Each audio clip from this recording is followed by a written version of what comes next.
চট্টগ্রাম বিশ্ববিদ্যালয় ছাত্র সংসদের নির্বাচনের রেজাল্ট নিশ্চয়ই এরই মধ্যে আপনারা জেনে গেছেন এবং যেটা আসলে প্রত্যাশিত ফল সেটাই হয়েছে। ছাত্র শিবির একটা ভূমিধস জয়লাভ করেছে। সেখানে 26টি পদের মধ্যে বিপিজিএস সহ 24টি পদে আসলে শিবির জয়লাভ করেছে এবং শিবিরের এই বিজয় মানে অভাবনীয় কোনো বিজয় নয়, কারণ ঢাকা বিশ্ববিদ্যালয় এবং জাহাঙ্গীরনগর বিশ্ববিদ্যালয়ে শিবিরের অভূতপূর্ব বিজয়ের পর এটা প্রত্যাশিতই ছিল যে চট্টগ্রাম বিশ্ববিদ্যালয়ে শিবির জয়লাভ করবে। অন্যদিকে আমরা যদি ছাত্র দলের বিষয়টি দেখি তাহলে ডাকসু কিংবা জাকসুর তুলনায় এখানে তারা অপেক্ষাকৃত ভালো করেছে। ডাকসু কিংবা জাকসুতে তারা কোনো পদেই জয়লাভ করেনি, কিন্তু এখানে তারা এজিএস পদে জয়লাভ করেছে এবং আমরা যেটা দেখি যে ছাত্রদল নির্বাচন বর্জনের দিকে হাঁটেনি, এটা একটা ভালো দিক। যদিও রাতে বেশ কিছুটা উত্তেজনা ছিল। ছাত্রদল এবং শিবিরকে ক্যাম্পাসে আমরা বড় ধরনের শোডাউন করতে দেখি।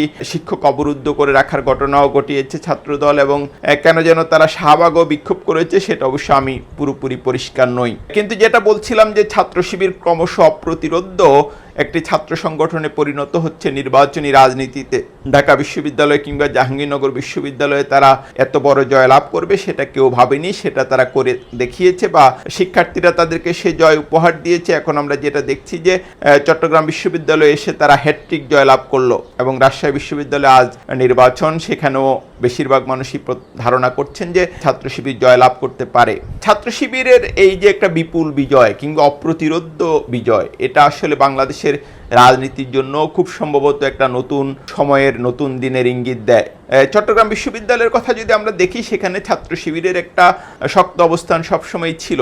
বিশেষ করে শিবির প্রতিষ্ঠার 4-5 বছর পরেই তারা চট্টগ্রাম বিশ্ববিদ্যালয়ে বড় জয়লাভ করে। সে সময় বিপি হয়েছিলেন জসিমউদ্দিন সরকার, যিনি এখন জামাতের কেন্দ্রীয় নেতা। তো আমরা যেটা দেখি যে, কিন্তু আমি নিজে মনে করি না যে চট্টগ্রাম বিশ্ববিদ্যালয়ে এবার যে রেজাল্ট হলো এটার পেছনে এই যে শিবিরের যে সেখানে একটা শক্ত অবস্থান ছিল এটা খুব একটা ভূমিকা রেখেছে। কারণ আওয়ামী লীগের আমলে 10 থেকে 15 বছর চট্টগ্রাম বিশ্ববিদ্যালয় ক্যাম্পাসে শিবিরের কোনো অবস্থান ছিল না। বাংলাদেশের সব ক্যাম্পাসই তখন ছাত্রলীগের নিয়ন্ত্রণে ছিল। সে অর্থে 15, 16 বা 20 বছর আগে কাদের ক্যাম্পাসে কি অবস্থান ছিল এটা দেখে নিশ্চিতভাবে এখনকার কোনো শিক্ষার্থী ভোট দেয়নি। জুলাই একটা নতুন দিন, নতুন সময়ের বাংলাদেশ আমাদের সামনে নিয়ে এসেছে এবং আমি যেটা দেখি যে 3টি ছাত্র সংসদ নির্বাচনে শিবিরের যে হ্যাট্রিক বিজয়, এটার পেছনে এই যে জুলাই অভ্যুত্থান কিংবা জুলাই বিপ্লব বলি, কেউ আন্দোলন বলে, যেভাবে এটাকে দেখুক না কেন, একটা সফল অভ্যুত্থানের পর শিক্ষার্থী বিশেষ করে যারা এই অভ্যুত্থানে মুখ্য ভূমিকা রেখেছে তাদের মধ্যে একটা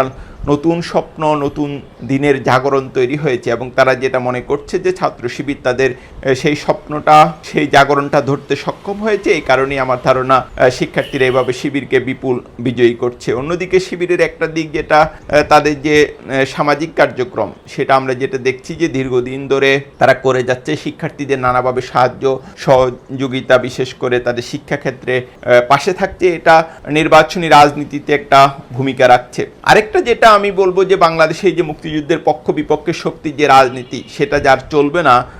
3টি ছাত্র সংসদ নির্বাচনী রেজাল্ট সেটার একটা স্পষ্ট বার্তা দেয়। অন্যদিকে শিবিরের বিরুদ্ধে যেসব প্রচারণা ছিল, আমার ধারণা বেশিরভাগ শিক্ষার্থী এখন সেটা বিশ্বাস করছে না। তারা ছাত্র শিবিরের বর্তমান কার্যক্রম দেখে শিবিরকে জাজ করছে। 3টি ছাত্র সংসদ নির্বাচনে যেটা বললাম পরপর শিবিরের যে বিজয়, হ্যাট্রিক বিজয়, এটা বাংলাদেশের জাতীয় রাজনীতিতে বড় কোনো ভূমিকা রাখে কিনা সেটা দেখার জন্য আমাদের অপেক্ষা করতে হবে। কিন্তু এটা তো নিশ্চিত করেই বলা যায় যে তরুণ প্রজন্মের মধ্যে, শিক্ষিত তরুণদের মধ্যে ছাত্র শিবিরের রাজনীতি যে একটা নতুন জাগরণ তৈরি করেছে, এটা নিয়ে আসলে কোনো রকম সন্দেহ নেই।